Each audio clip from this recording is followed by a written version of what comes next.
Hallo, heute sind wir im Zoo Dortmund.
Ja, hallo, ihr seid jetzt hier bei uns in Dortmund bei unseren Larvenrollern. Da drüben kommen sie auch gerade raus.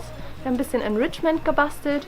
Wir haben 2 japanische Larvenroller, die einzigen europaweit, und tatsächlich gibt es auch außerhalb Asiens nicht wirklich viele.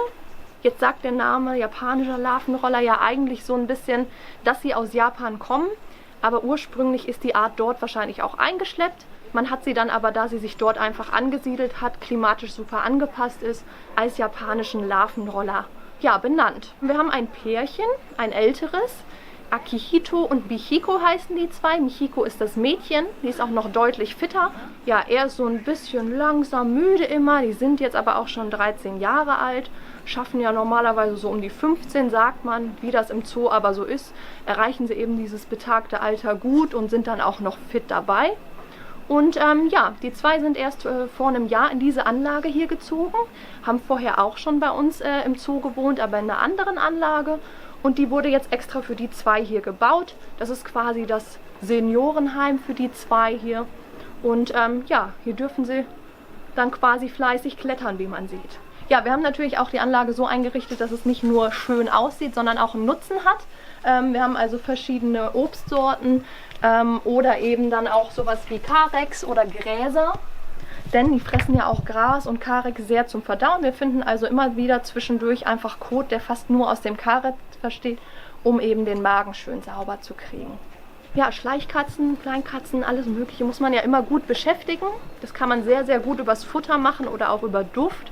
Die 2 selbst besitzen Duftdrüsen, das merkt man hier auch so ein bisschen. Die markieren also sehr viel. Wir machen also auch viel mit Parfums oder verschiedenen Duften. Meine Schlangenhaut, vielleicht auch was nach einem Fressfeind riecht zur Beschäftigung. Und heute haben wir Futter-Enrichment gemacht. Manchmal verstreuen wir Obst, ganz klein geschnitten, dass sie sich das wirklich zusammensuchen müssen. Manchmal gibt es ganzes Obst, dass sie wirklich daran arbeiten müssen, Stücke selbst rauszubrechen. Oder heute haben wir hier Mäuse aufgehängt. Da müssen sie dann tatsächlich richtig angeln, um die hochzukriegen. Die Michiko hat das auch sehr, sehr gut gemacht. Der Akihito hat eher so die Reste eingesammelt. Aber es ist halt wichtig, dass sie dadurch immer beschäftigt sind, nicht nur an die Schale gehen. Und man merkt tatsächlich, dass denen das auch richtig Spaß macht. Also sobald wir kommen, merken die richtig, oh, es geht los. Normalerweise muss man ja bei Schleichkatzen immer gucken, die sind sehr, sehr schüchtern. Da muss man also viel Zeit investieren, damit die gut mit dem Pfleger sind, man schön nah rankommt, die auch immer gut begutachten kann. Und das klappt hier einwandfrei. Also die sind immer sofort fit dabei, sobald es hier Futterbeschäftigung gibt.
Ja, das sind ja Allesfresser. Das mit den Mäusen haben wir jetzt heute als erstes mal ausprobiert.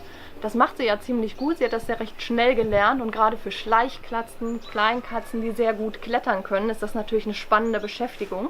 Ab und zu verstecken wir auch Futter, dass sie wirklich suchen müssen, aber das ist natürlich ein sicherer Tritt immer. Die laufen auf den Ästen, die kennen die Äste. Wenn sie sich jetzt da richtig runterhängen müssen und sich das hochangeln, ist das natürlich schon was ganz Neues und es hat jetzt super geklappt. Ja, die zwei sind ja die einzigen ihrer Art hier in Europa.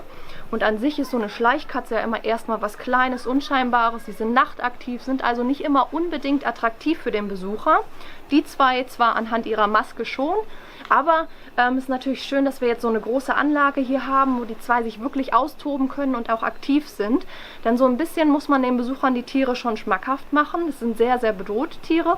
Und so eine Schleichkatze bietet eigentlich nicht immer so viel Interesse. Wenn man aber hier so eine Beschäftigung macht, dann hat der Besucher auch was zu sehen. Und das ist dann eben auch schön, dass man sie dafür begeistern kann, dass das ganz, ganz seltene Tiere sind. Denn das ist ja was, das liest man zwar auf dem Schild, aber meistens ist das gar nicht so bewusst.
Jetzt das Abonnieren nicht vergessen und schaut doch mal in unsere Playlist vom Zoo Dortmund.